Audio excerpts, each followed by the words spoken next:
You have reached the Geek Elite.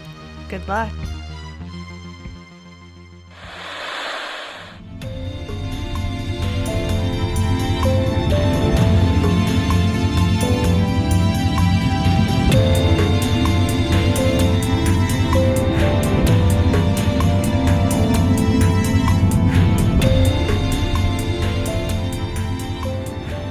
Welcome back for another shift on the Geeks Watch. This week we are back talking about Shadow and Bone on Netflix. I'm Mitch. With me is John. Hey. Jessica. Hello. Elizabeth. Hi. And Steven. That's me. Oh, you got to say it this week. Yeah. Thanks for allowing me this time, Jess. I'm sorry, I won't ever do it again. Yes, you will. Yes. Before we get into the third episode of Shadow and Bone, which is entitled, I don't know, I should have had this up beforehand. What a weird title for an episode. But Yeah, it's a weird sentence. The Making at the Heart of the World. That's the name of the episode. So get to that. But before that, we're going to get to our week's watch. So, as always, Elizabeth, what did you watch this week? So this week, I want to talk about The Prodigal Son. I think I may have talked about it before for Geeks Watch, but Fox announced this week that they are not going to be doing another season. This is it, which makes me very sad because Prodigal Son stars Tom Payne and Michael Sheen, really is your two main characters. Yeah. Your two leads. And they added Catherine Zeta-Jones this season, which I was super excited about. But the whole concept is Michael Sheen was a, star, world-class heart surgeon who also happened to be a serial killer. And his son, played by Tom Payne when he was 10, basically ratted his dad out when he found a woman in the box in the basement. I think that's okay to have done. Yeah, right? Yeah. And so son grows up to be a profiler who gets let go from the FBI because they're like, you're too close. Like, you have too many of your dad's traits. We feel like you might end up becoming a serial killer in this line of work, so you need to go away. And so he returns home to New York City, where he joins he becomes a consultant for the NYPD for the team of the detective that he basically ratted his dad out to, who basically had taken him under his wing at the age of 10. And the other half to it is Michael Sheen's character had married into a ton of money.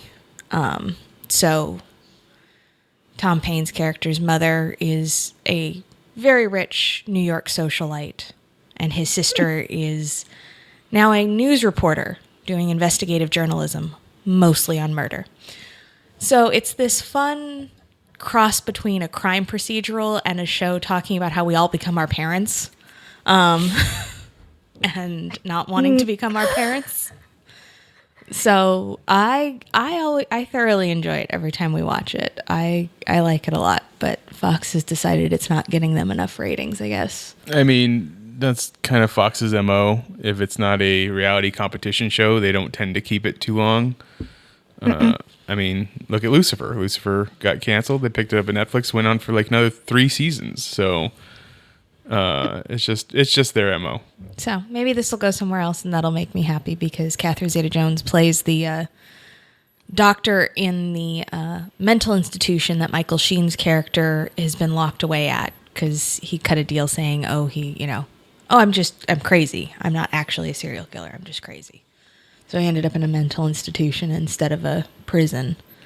And she's the doctor, and so his job in the hospital is to clean bedpans for her this season. But he ends up doing more because he still has all the skills of being a doctor, and every once in a while she doesn't need help, but he's implying that she does, and he spurts out the answers and stuff like that. Yeah. Because he's got this really weird dynamic where he's like, well, I never let patients die. I always upheld the Hippocratic Oath when I was dealing with my patients. Like, you don't mix work and pleasure. And it's like, that's not really the way that works. It's not something you're allowed to just turn off. Yeah, I don't like that. No, because I'm actually pretty sure the Hippocratic Oath has to deal with all people, not just your patients. So. Well, yes, that's what Catherine Zeta-Jones' character. She's like, clues him in no, on. the Like, oath is forever for everything. That's not the way that works. But yes, so Tom Payne's character, Michael Bright. Malcolm Bright. Malcolm Bright. Sorry, it is early today. I have not consumed a sufficient amount of coffee. But Malcolm, constantly trying not to be his father, but keeps ending up in sticky situations where he has to call his dad for assistance on the case, like in terms of insight or trying to catch the killer, and then ends up doing bad things, not terrible things. He doesn't ever kill anybody, but like he definitely starts taking steps towards there. And every time he's like, nope, I'm not my dad. I refuse to be my parents. Not happening. What if season 2 was just supposed to be his journey into being a murderer, and Fox was just like, no. I mean, it wasn't so much his journey as it is his sister's journey. Yeah. His sister ended up killing someone at the end of this first season, and like he hid it. He covered it all up for her. So he's using his knowledge of all the serial killing stuff to hide crime. And to uncover it at the same time. And uncover it, yes. So, I mean, this is a good tie-in to what the three of you are doing over at Love of Pages right now. You're doing your Sherlock Holmes month. This is another example of the consulting detective. Yes. You know, it's a very popular procedural crime TV series, TV show. Like, this is The Mentalist. This is Elementary, which is Psych. Sherlock Holmes. Psych, yeah. All those things. Monk. It's all... These detectives that can't be on the force for whatever reason, but are being utilized by the police force because they're very skilled at their job. I mean, to be fair, it would be so hard for them to be able to be on the police force all the time with all the cameras following them. This is valid. They get in the way. I do like the twist on this one because you do get a lot more with the family and the family dynamics in a very dysfunctional, like, what kind of dysfunctional family does it take to actually raise somebody like this? And because like in all of those types of shows, like they never grow up in a, loving, stable household. That's not a thing. So it's interesting to see that play out as adults. So it's Prodigal Son. You know what would be cool? If at the end there was like a little stinger. Michael C. Hall appears and says, "I'm here to talk to you about the Dexter Initiative." It does seem like it's the yin and yang to that same thing, right? Yeah. I mean, we are getting a revival season of Dexter on Showtime. There you go. Just with none of the other cast for some. It's like the Frasier reboot. Yes. It's like Wait, is that only with Kelsey Grammer? No, well, so they're having him not be in Seattle anymore. Oh. So I don't see how a lot of those other people just ended up in the same place as he is. Prodigal Son is currently still on Fox on Tuesday nights. So if you want to tune in to check that out, you can. Steven, what'd you watch this week? I didn't watch a lot this week. I watched a lot of like two things. Okay. So I'm going to choose one of those to talk about. Mitch, I forget it was Startup. I watched that series. It was formerly a Crackle series and is now on Netflix. Yeah. At the beginning of every episode, kind of like how at the beginning of Schitt's Creek, it does that real obnoxious thing for the other network they were on before, or that they aired on regularly, right, before going to Netflix. But for this one, I'm assuming Crackle is no longer paying for the making of new seasons. Yeah, I don't think Sony renewed Crackle. I don't think it's a thing anymore. Yeah, as far as I understand that one. So yeah, the series is It's a lot all at once. I don't know exactly how they market it, which is normally a lot of what I lean on into thinking about whether I'll watch it or not. But the series, Naima just put it on, and so we were watching it, and we watched a lot of it. It's not a series I would have chosen to watch by myself. Like, for example, I chose not to watch any of Breaking Bad, because Breaking Bad is just watching one person and then several people just make bad decisions and then continue to make bad decisions. Yes. Yeah. That's what Startup is. Oh, I don't think I want to watch this then.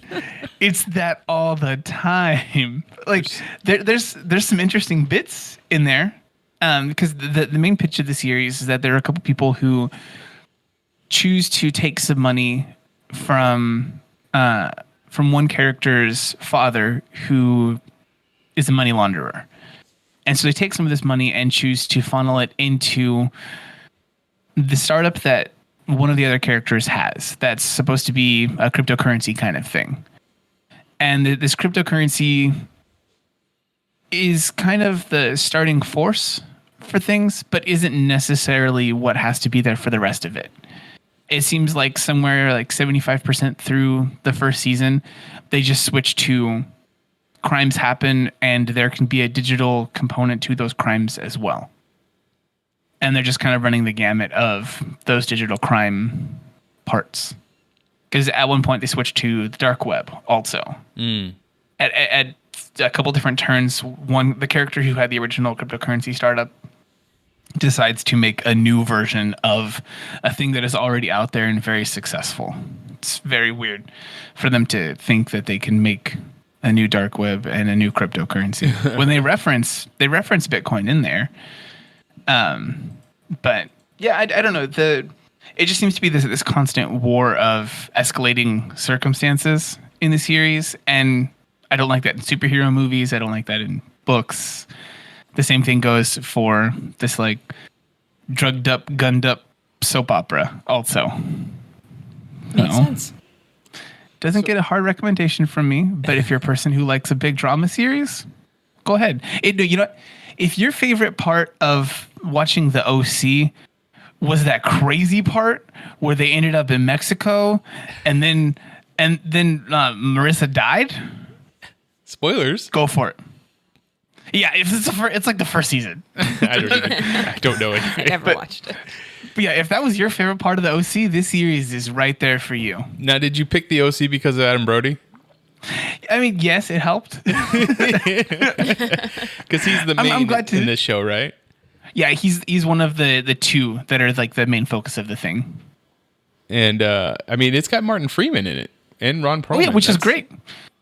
I take it Martin Freeman is the money launderer. Martin Freeman is actually playing like a dirty version of his character from the Marvel Universe.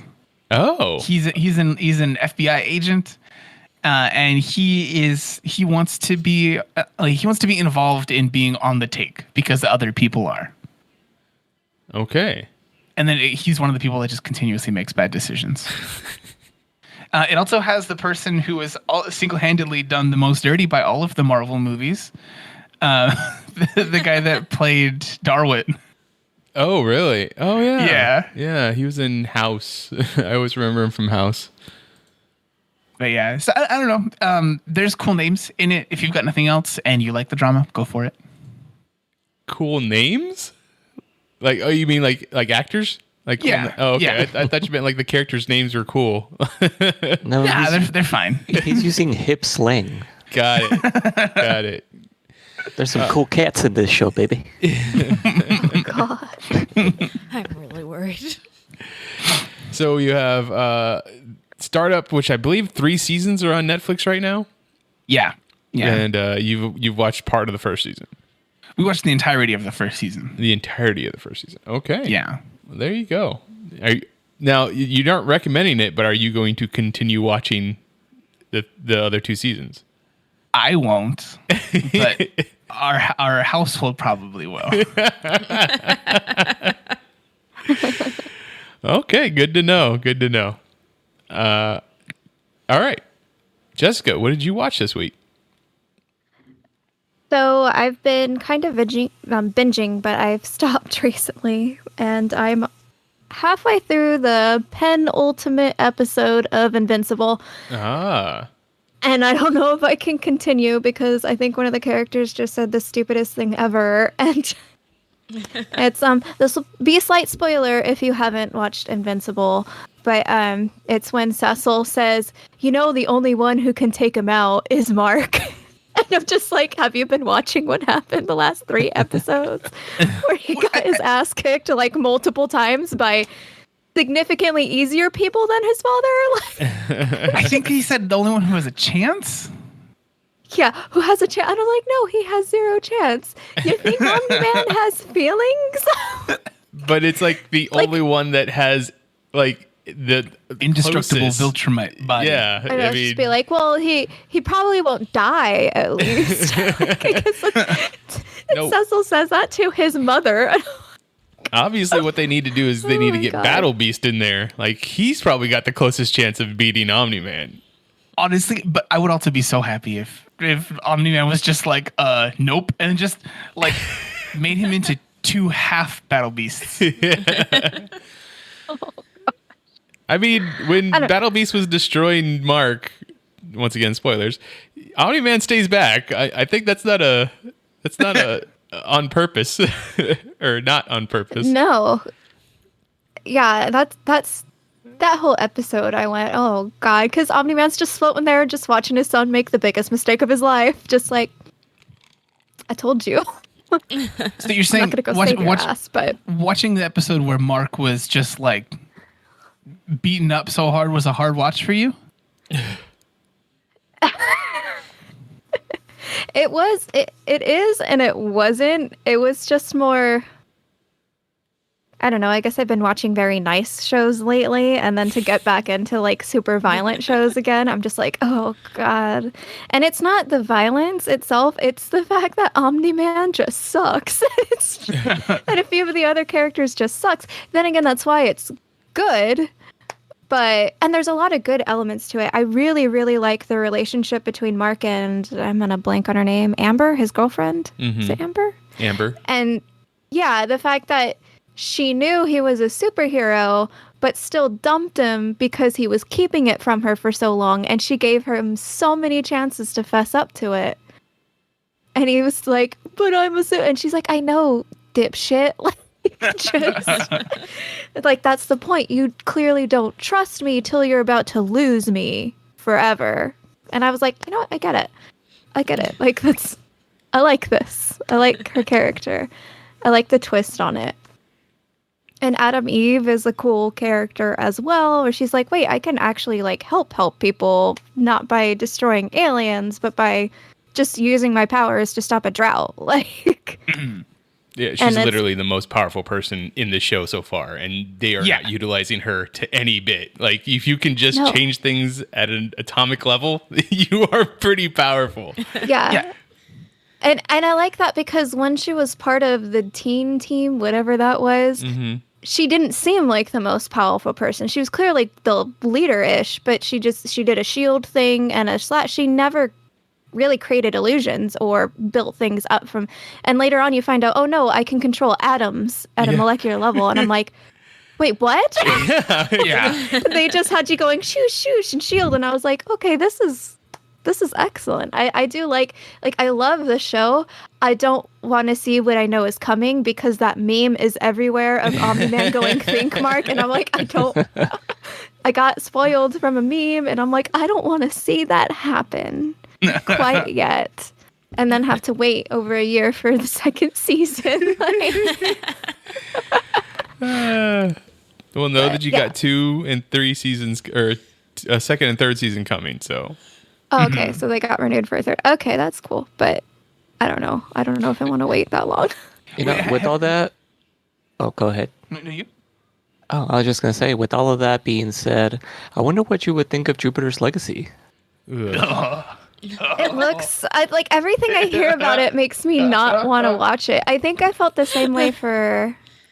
What was the series that the the Eternals series that was on Fox like a few years back? No, Runaways? No, Inhumans. Inhumans. Oh, Inhumans, that's what it is. Inhumans. Eternals is the new ABC. movie coming out, right? Mhm. Yeah. Yeah. Like I was looking forward to that, and then I heard so many people go about it. So I feel the same way about Jupiter's Legacy.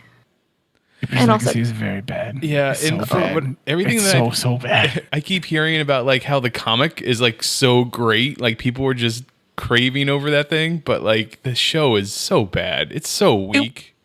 Was it like 2002 when that comic came out? It looks like it and it feels like it. I can't say I can't imagine it was 2002, but maybe I don't know. It's just it feels so very Well, dated. it's I don't. It's very late to the game. Like this Yeah. has been done now. That's the problem. Yeah, Yeah, I think even the comic was in that spot, not just the series, because the series is very late to the game. It's like trying to make a zombie series now. Yeah. after Oh. once again, Kirkman already beat everybody to the punch.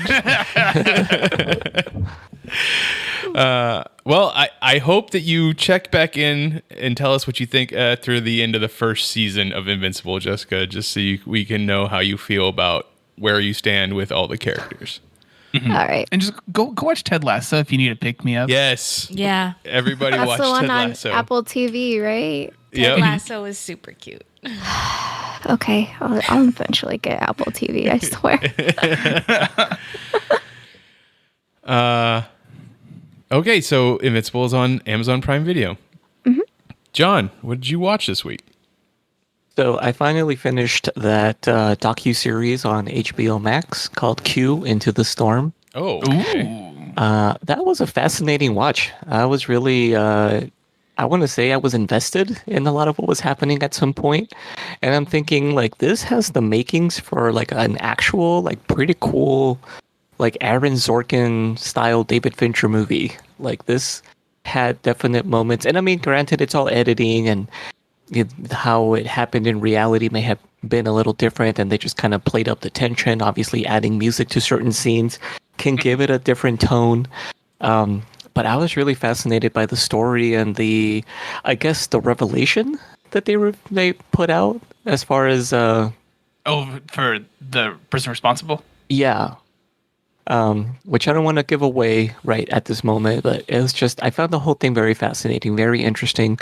A lot of really good, just like psychological displays here. The person that they He's a focus on. Yeah, definitely. No, actually, like I remember I was eating something. I was like just kind of shoveling something into my mouth while I was watching this. And there's a certain scene towards the end of the series where the guy who's like the son of the owner of the website, 8chan, which later becomes 8kun, he says, yeah, so like I sing opera and I wanted to sing something for you. And he's like out in the middle of nowhere at night in some field. And he just starts singing this deep, resonating, I don't know, like song. Mhm. And I'm just like, I remember thinking, like, what is happening? It's like Pagliacci or something. Like, what the hell? Yeah, it sounded like the Crying Clown or something. It was just like this weird, haunting. And I mean, don't get me wrong, it was actually kind of good. It just came out of nowhere, and it seemed to have nothing to do with anything. And it was just like this surreal moment in this already really weird ass like story of things that are happening. That I was like, oh, there's something not right with this guy. Absolutely. I mean, it was pretty apparent up until that point, but this is like, nope, yep, stamp it. He's a loony. But I mean, I guess you'd have to be for someone with that pedigree. I mean, having a father like that and growing up in such a mixed background, and just he seems like too smart to be normal. He's definitely hiding the crazy deep under the surface, but it's there. And yeah, just watching a lot of the events unfold, even up to like the Capitol, like wannabe takeover, basically, like that's featured in here. And the most telling thing of all is basically how the whole Q thing just kind of shut down. Like it just ended. Yeah. And I mean, I'm guessing there's still some people that are following it and whatever, but like, what else is there? Like, there's Well, it morphed. It went from it got to be like a Charmeleon, but then it just changed, and now it's just a Charizard elsewhere. See, I would go a step further. I would say this was like a Doraemon, and it just became like a sentient refrigerator. Like, reversing Doraemon is good. Is that most people are not going to get this one? The future cat is not a common one for people. But yeah, so I was just really intrigued. It started off a little slow, but I did like how informative it was because this person did his research, and then just the weird eclectic cast of characters. Because yeah, everybody's a character in here. The exposure, I mean, not like this is anything new, but the exposure of just how awful people on the internet are when like their anonymity is protected is not surprising, just continuously disappointing. People are awful. Humanity is a plague upon this earth, and we definitely need a more serious plague to help take care of that.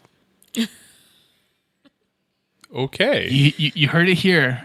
Yep. John wished COVID into being retroactively. It was me. I had the bet. Now, with the person that they revealed, or at least semi-revealed, that was Q, as I've been hearing from Twitter and other places, like it was kind of already commonly known amongst people who were already in that space, who it was. And this documentary obviously brings it more prominent to people outside of those circles. Mm-hmm. Do you think that this guy was Q the whole time, or that he just picked up the name after it became popular? That's a good question, because they also kind of surmise that in the series, Right. because they say, well, there was a very clear change in diction and style. So I'm going to say probably, yeah, that this like, oh, somebody just was LARPing. Because that happens all the time. That used to happen. Well, I'm sure it still does happen on Reddit, where somebody will be like, this is not a joke. I work with whatever, and I have this information. And like people will use real facts or real things that can be verified to then kind of sneak in some like fabrications or exaggerations of stuff. Which is how some of these get like just continuations and permutations. And yeah, I think it was probably somebody who was real that just posted some things on there, and because it's anonymous and whatever, there's no way of knowing who it was or verifying the authenticity of it. And he probably saw the uptick that this caused and how this could give notoriety and bring more traffic to it, which is primarily what they wanted.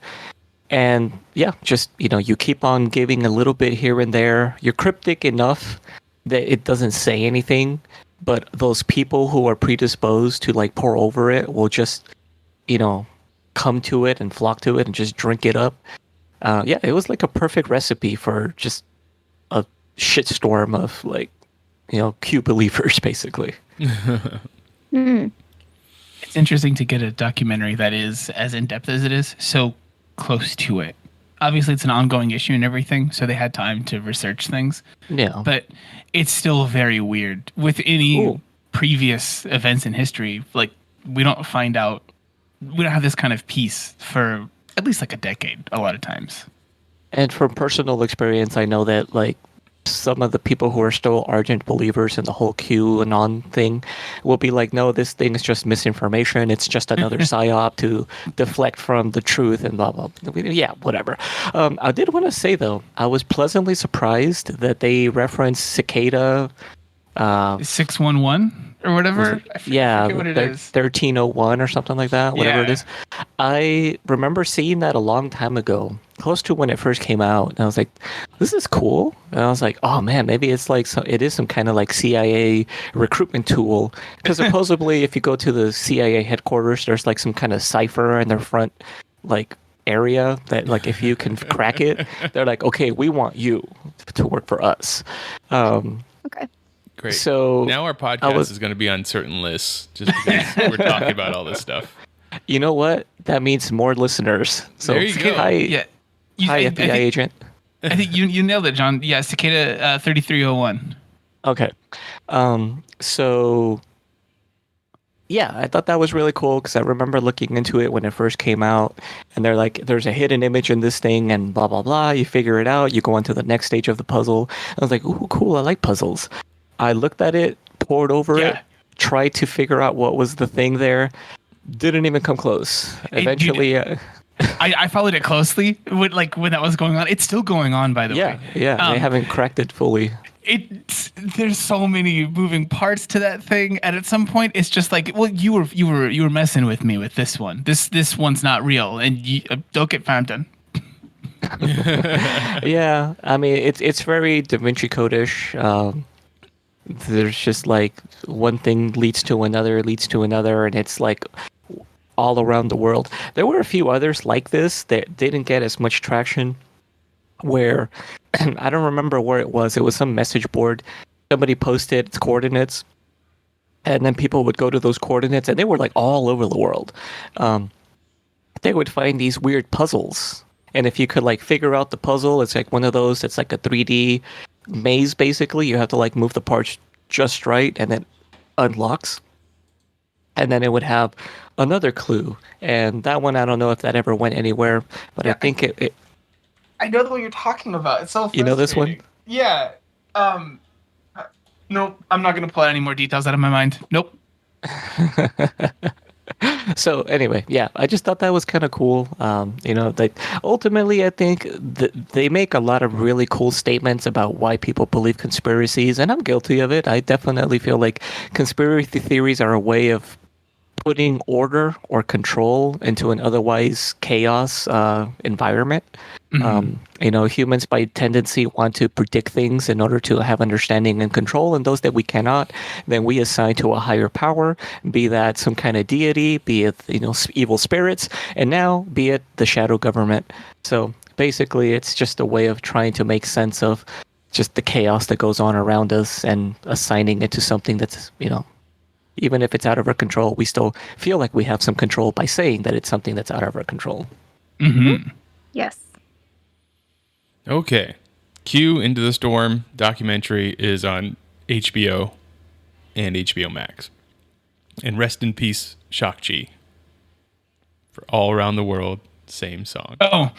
Yeah, I was like, what?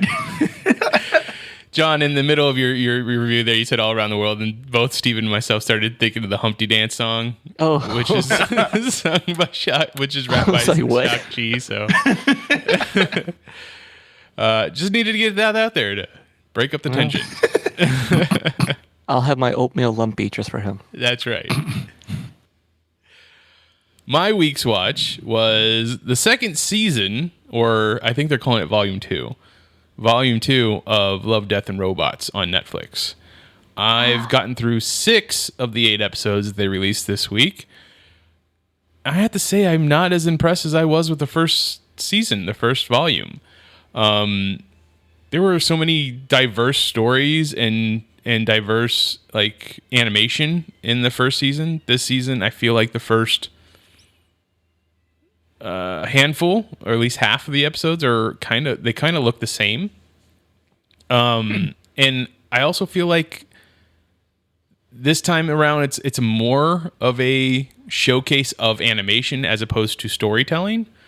I'm not too impressed with the stories that they're telling this time around. The first season has 3 robots, which is probably one of my favorite episodes of the whole show. I thought the second season had one of those, because the way that they put the seasons, you can just scroll through all of the episodes and it goes backwards. Yeah. So I was expecting more, because the previous season was the 18. This one was 8. So I was scrolling through trying to see which one of the thumbnail things looked the most interesting.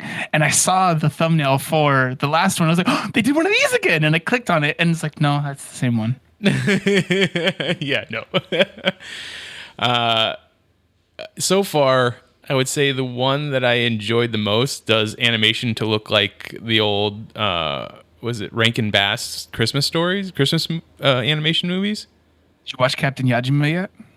I don't know what that is. Is that one of the episodes? It was my week's watch, Mitch. No, I did not. This episode is called All Through the House, and essentially it is two British children that wake up Christmas Eve and they hear some noises downstairs and they go down to meet Santa. And I won't spoil it for you, but it's not Santa. Death itself. No. It's literally only like, I think 8 minutes long. It's the shortest one that I've come across yet.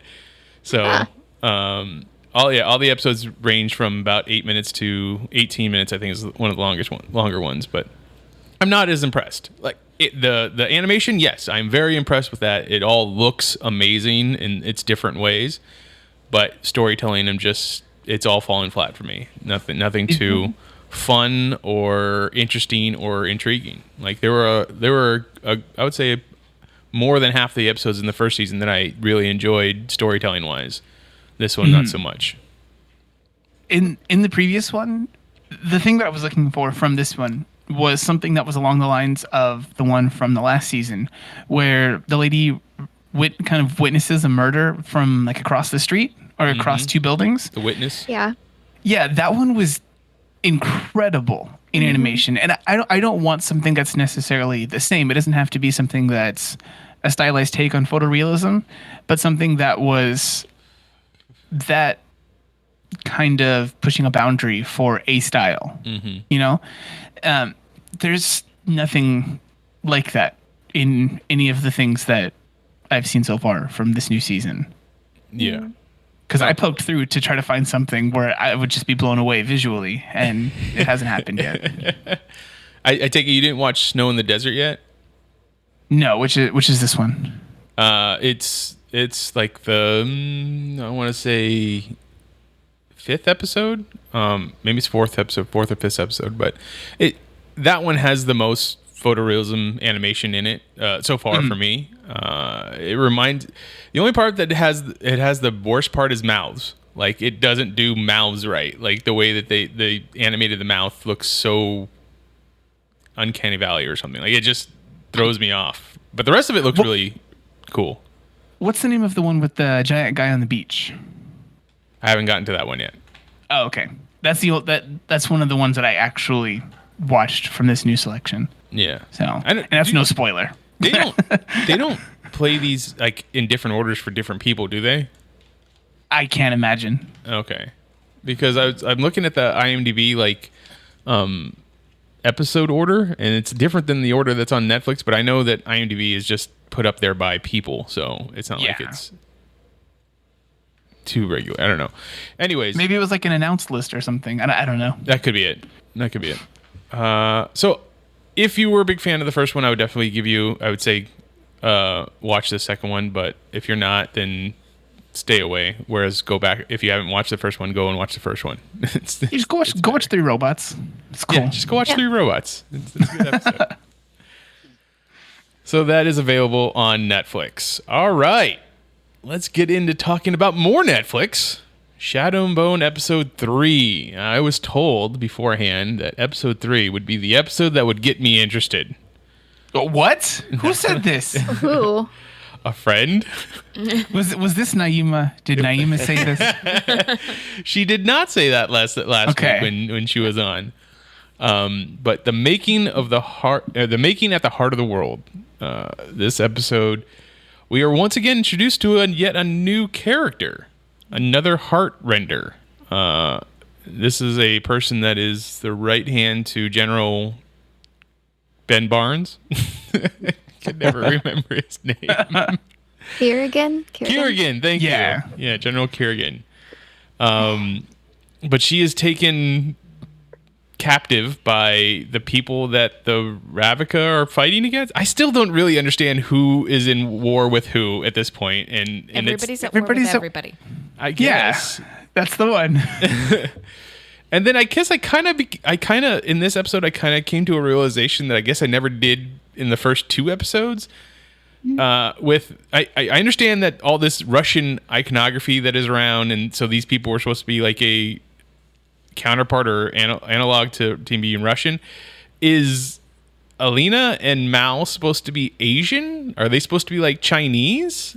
Because they're part Shu. Yeah, but that's Alina not a real looks- thing. Like that's I know.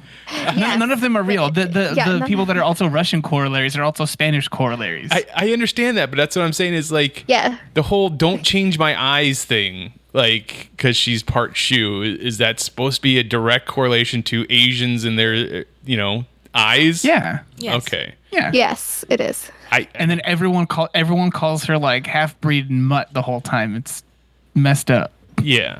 Well, the whole I don't know. The world is messed up, blood so. and stuff like that. Yeah. I just thought it went back to Harry Potter. Anyways, that's just something that I guess I didn't put. I knew she was half breed or whatever the whole time, but I didn't know there was supposed to be a correlation to Asian. And okay, sure. Is that who they're supposed to be fighting against? No, not really. It looks like they're fighting against Norse people. I think what this is you're dealing with the Russian history time period in which they are fighting both on the Asian front and on the European front against the Swedes. And that's the problem with Russia throughout all of history. Well, always has to exactly. fight on both sides and they lose. The whole I think the whole concept of this is what would happen if we put a wall up in the middle of Russia. That's fair. Disaster would ensue because they've got enemies now on all sides and half of Russia, which was pretty typical of the St. Petersburg versus Moscow groups. Part of them don't believe that they belong anymore to Russia. Yep. They should be their own state. Mitch, I forgive you in every single way possible for not putting together all of the tiny, like the pieces of things that they deliver in that whirlwind of these first 3 episodes. Yeah, this is valid. It's not your fault. There was another part in this episode where like someone just stops and then gives a whole bunch of like explanatory dialogue that's just like, what? Why are you just telling this to somebody? Why isn't this like shown in some way? So it was just weird. I don't know. You're missing the most important part. She did in fact get into and sleep in that perfectly nice fancy bed completely dirty. Yes. I think there's one thing that's emblematic of my problems with like this whole show. They say she needs a bath because they're talking about her face being dirty. She gets in the bath, they don't clean her water face. never touches her fucking face. Rose, I was like, why did you not clean her face? Everything in this show is just lip service to an idea and they move right past it. And apparently, if you're one of the tailors or whatever people that can heal, you also have hair condition powers. Yes. Yes. But it only lasts a few weeks, which is just normal hair conditioning. Yeah. Yeah, no, I mean, it's literally just, well, and I think that's why the general keeps going, no, it's science. It's not magic, it's science. We literally. I mean, It's magic. But Science is magic. Magic is science, I yeah. know, right? It's the same thing. The part that got me about the whole you need to take a bath is like the 2 prior episodes, she was in the battlefield. She doesn't look dirty. Now, I understand that's like in comparison to everybody else, she's just as dirty or at least less dirty because she's a map maker. But like they chunked on the dirt onto her face at the beginning of this episode just to prove that she is dirtier than everybody else. It's like, no, she had hair and makeup those other 2 episodes too. It's just, I don't know. I have a hard time with that, but No, this whole episode, I warned everyone before we started recording. I was going to talk a lot of shit for this 3rd episode. Yes. Spoiler for this one: I've already watched the 4th episode. Okay. My house is wont to move forward through episodes. But the 4th episode is paced better than this one. Through this whole 3rd episode, I was literally like tapping my foot with impatience and disliking it the whole time. Through that whole part that they have that kind of heist kind of thing, like I shouldn't say heist. They're doing this whole motion where they have to get that train thing Okay. Across. Yeah. It's supposed to be like a quirky thing that they're doing here. Like those four characters are like this D&D party going around doing things. That's literally what they are. Like you have all of the archetypes in there. They're a murder hobo squad. 100%. Yes. And then at no point is that whole thing edited or paced well. They don't fully explain any part of what's happening. I felt like I had missed like 2 episodes because they just introduced the concept of this train thingy. They go and use it. There's so many things that break the universe that we've set up with just this one train thing going through there, making those sounds all the time. And then they have the baby goat, and he says, no, the baby goat's not to give to the not bait, the it's for Volcra. you. Yeah. Yeah, I actually absolutely it's for loved you. that. That was my favorite part because I was like, Because he was like, oh, okay. And he hugs the goat and he feels better. It's just the whole thing for this guy is supposed to be that apparently he's like 40 steps ahead of everything else. Yeah. But at no point am I made to believe that he's 40 steps ahead of everything. I never felt that personally. But see, and I felt it when he made that statement that the goat was for you, because you saw previously that he like sized everybody up and looked at Jesper and was like, and I'm gonna need a goat. Freak out. Like, you're gonna be fine. You'll be fine. You're gonna be a problem. I'm gonna need a goat. Okay. He never said baby goat though. I don't think Jesper would have given a shit about like an old decrepit adult goat in there. He just said goat.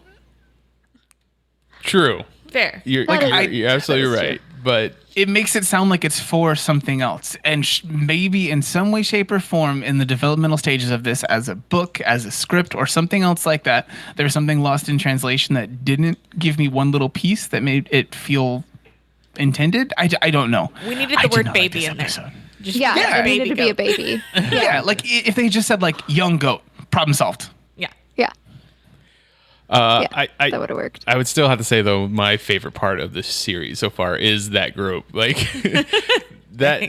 What are they called? The Crows. Yes. The heist group is just and you're right. It's a D&D campaign. It's but this just also brings up like, are there people that are skilled in this world, or has everybody got a Grisha power at some point? Like his being able to, as soon as he calmed down and shoot those ghost shadow flying things out of the air without seeing them, like that's more And than without just reloading? skill. And without reloading, that's more than just skill. That's having Magic, a power. Yeah, it's having magic power. I think the conductor said it the best. You know, he's like, a lot of it is knowledge of physics and engineering, and then the other part is what we might call divine intervention, others would call luck. I think the whole point of Jesper and some of those other characters is that question of where is magic, where is skill and luck? Like, what's that line? And I think the whole point is to kind of gray that line. Mm-hmm. To kind of represent the fact that, like, you know, we may, in that world, they may hate Grisha, or certain parts hate Grisha and other parts revere them. But in reality, what's Grisha? What's just a skilled human being? We said it earlier, but there's a quote from Arthur C. Clarke. That's any sufficiently advanced technology is indistinguishable from magic, and I think that kind of thing is on display throughout this whole series. Hey, I'm gonna go on a limb out here and say that the author probably read Stephen King's Dark Tower series and was like, I need one of those gunslingers in my book. He's got to have good hair.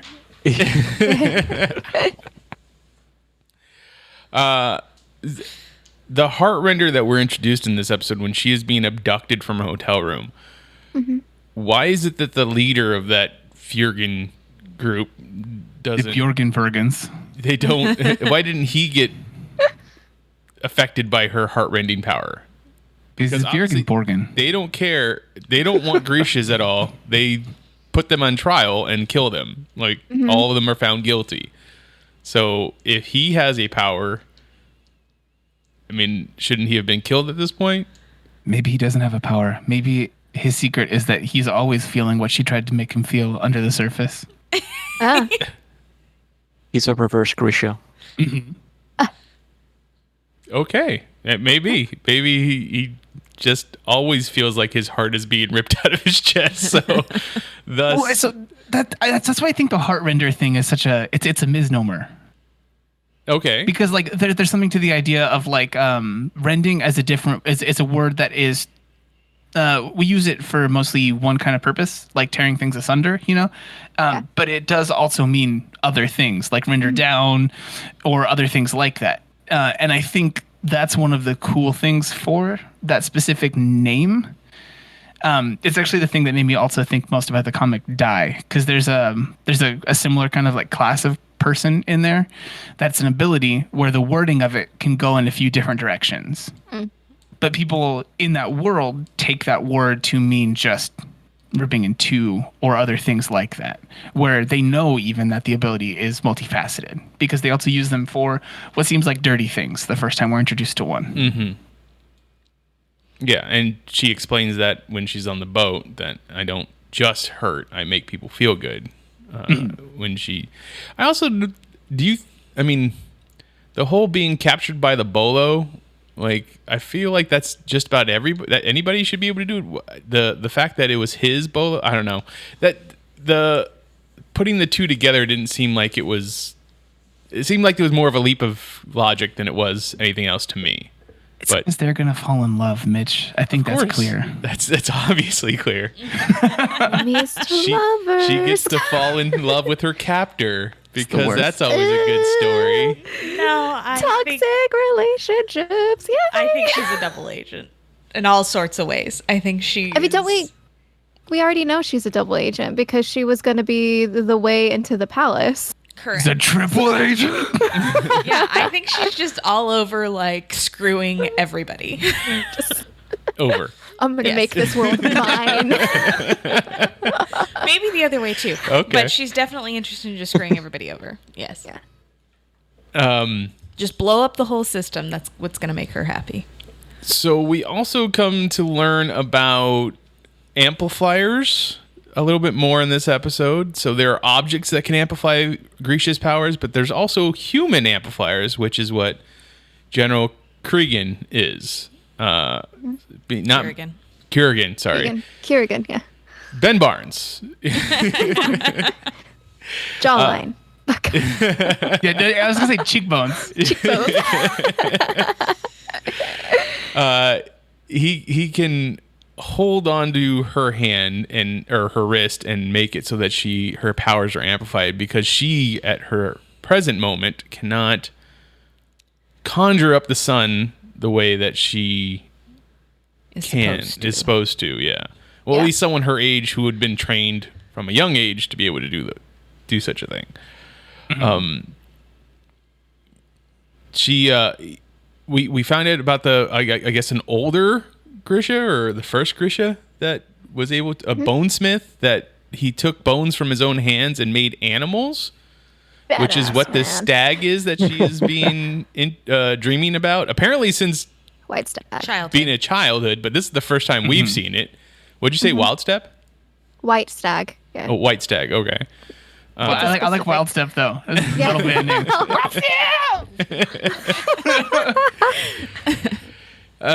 So, I mean, I don't know. How do you feel about animals made from human hand bones? It's dumb. I'm all for it. I mean, I'm still convinced Mal has some sort of Grisha powers, so maybe he's the amplifier. He is also an amplifier? Or he's the bone guy. He's the reincarnation of that guy? Ooh. Yeah. Or the descendant. That'd be cool. There you go. He could be descendant. I got so caught up in the thing that they said about the bonesmith that he's one of the first Grisha, and that he knew that the Grisha were hated and that they would always hate the Grisha. if he's one of the first ones, like it's not a good enough sample size, bro.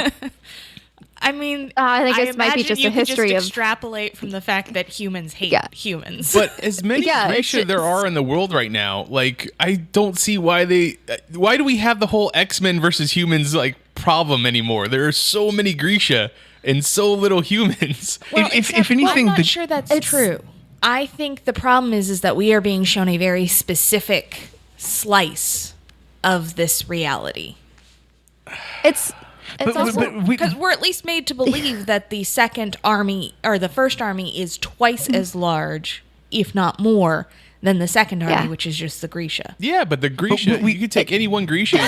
You can take a person with powers can take on 3 people without powers. Yeah. Yeah, I think it's actually also a class issue because the Grisha get to live in the nice palace. True. Well, it's turned into, oh, you have magic, so you're already above us, and then now you get to live in a palace, eating your cake. But that's only kind here. of thing. Yeah, I was gonna say but that's also a thing now. That was supposed to have been set up by Kerrigan. Yeah. Yes. So that wasn't a thing before. Yeah, no, but it's made that divide even worse. So that you can't. Yeah, it's just history. I just also think I think it's the same thing with the shoe comments. Okay. You know, it's just it's a good reason to hate somebody who looks slightly different or is slightly different. like in a situation, well, first and foremost, the thing for how many people there are, we know what levels of society can support up to how many people, just like on a mathematical level. People have done studies on that stuff. So it's probably a smaller group of humanity. The second one for that one is that if people really tried to make the Grisha like go away, it doesn't seem like Grisha only give birth to Grisha, you know, because that one guy asks the idea of her, like he no. So there's a thing with their abilities. Their abilities are either going to be seen as like useful and they'll be put to work, like kind of how we saw like benders get put to work as society advanced in Legend of Korra, or they'll be hated. And at some point in time, over the amount of time that they've been around, I feel like there would have been a group of them that would kind of get together and defend themselves. Someone else is going to realize, wait, we can do this, and humans will stop being as much of buttholes, or we would have had a way worse Grisha versus humans things already. Personally, Humans don't do well with imbalance of power at all. So I got that one, and this is like from birth. Never will. Yeah. But what would stop General Kerrigan and you know the Grisha that follow him just taking out the king and everybody else and his army? Because right now, manpower. Kerrigan doesn't see the benefit.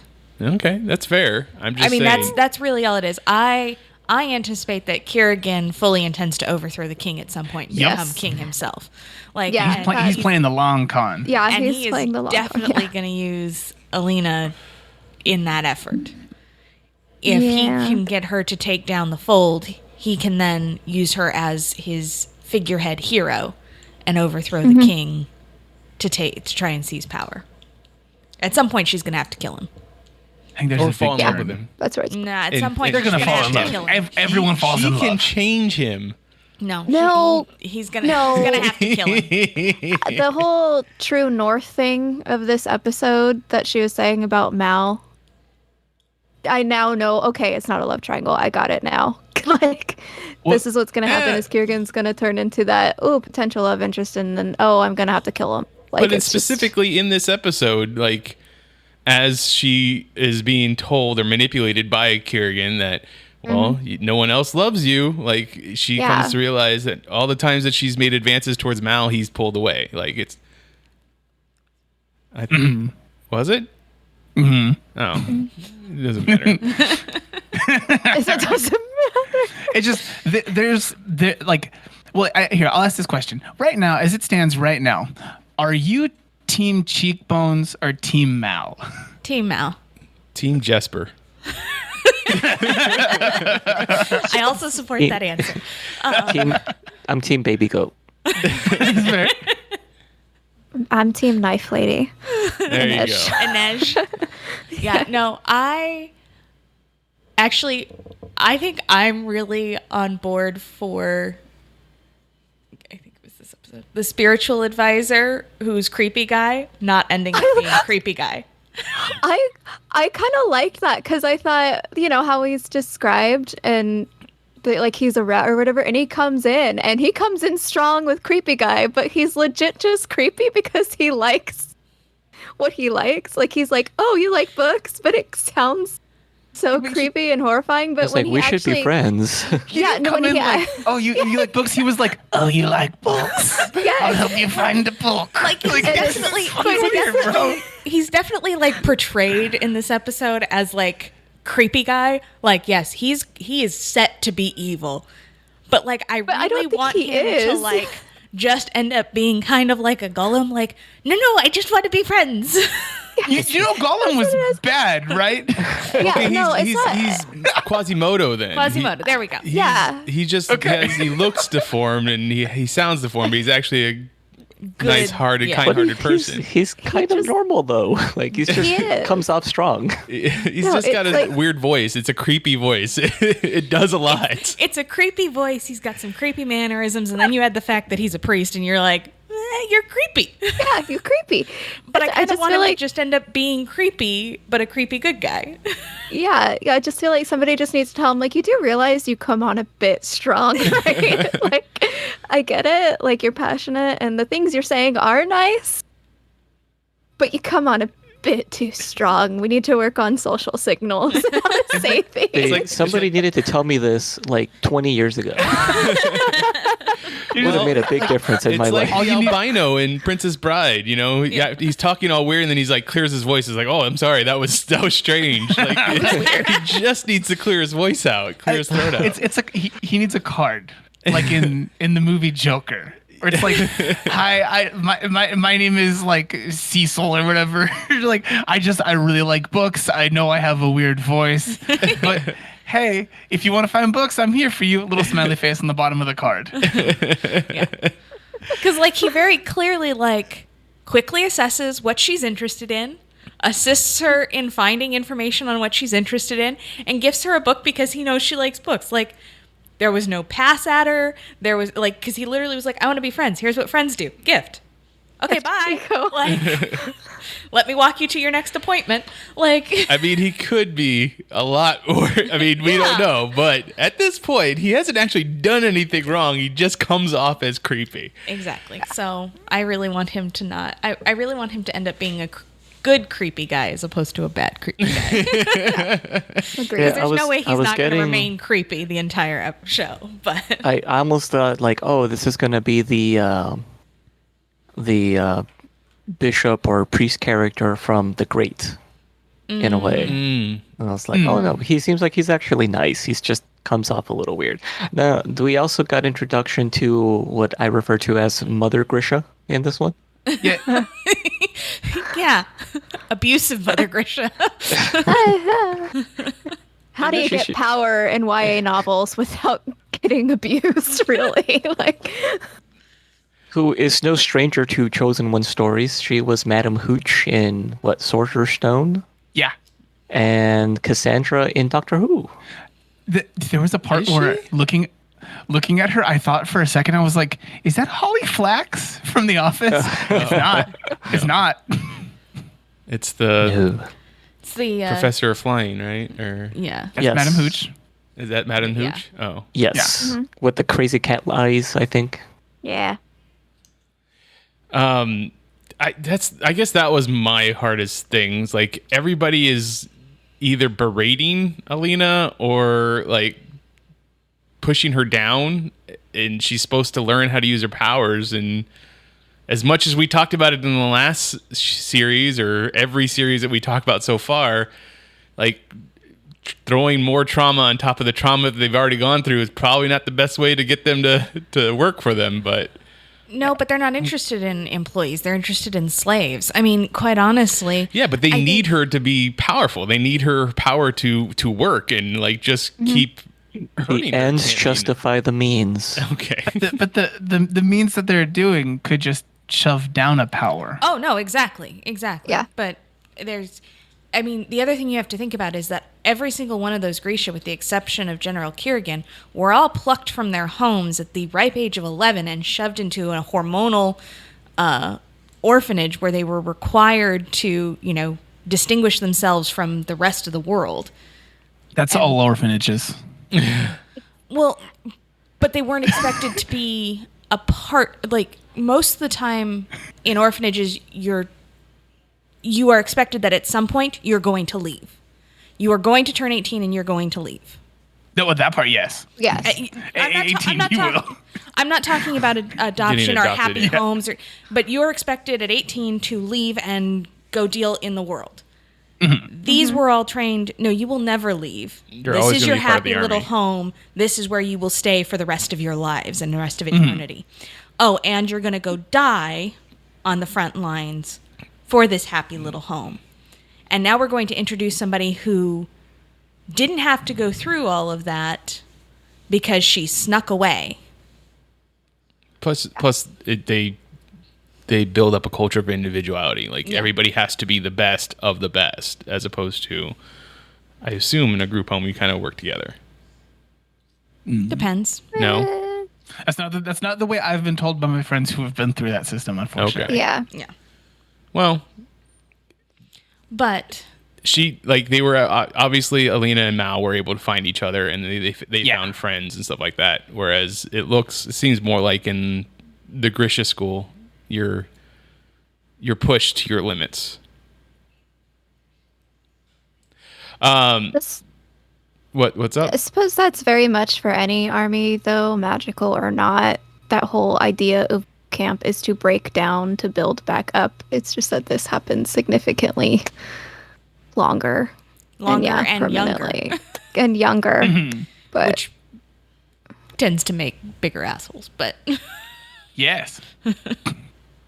No, all in all, I'm curious to see where we go from here. I don't think this was a good episode, though. Yeah. No, I don't. I'm not impressed with the show yet. It's a very jumbled storytelling for me, and I don't care for it. Any other thoughts? Then if you have any opinions on this episode or any of the shows we talked about this week, find us on Twitter. You can find me on Twitter. I am at Mitchipedia GEM. GEM stands for Geek Elite Media. Steven, where can people find you online? You can find me on my brand new URL that I was somehow able to secure, shiftcontrolz.com. Wow. That links right back to my website. Now, is that control spelled out, or do you just do like CTRL? And it's the full word spelled out. Okay. Jessica, where can people find you online? you can find me on Twitter as JM Bailey Writes. John? You can find me on Twitter at Magic Bollocks, and eventually when I secure altf4.com as well. Steven's going to go check if it's available. Right now. Elizabeth, where can people find you? You can find me with the rest of Geek Elite Media at Geek Elite Media and our Facebook page /Geek Elite Media. Check out our website, geekelitemedia.com, for archived episodes of this podcast and other podcasts on our network. And whatever podcatcher you use to listen to us, please rate and review us. It helps spread the word of our network. But until next time, this is the Geeks Watch on the Geek Elite Media Network, saying always remember to geek out. Geek out. This concludes our broadcast. Beep.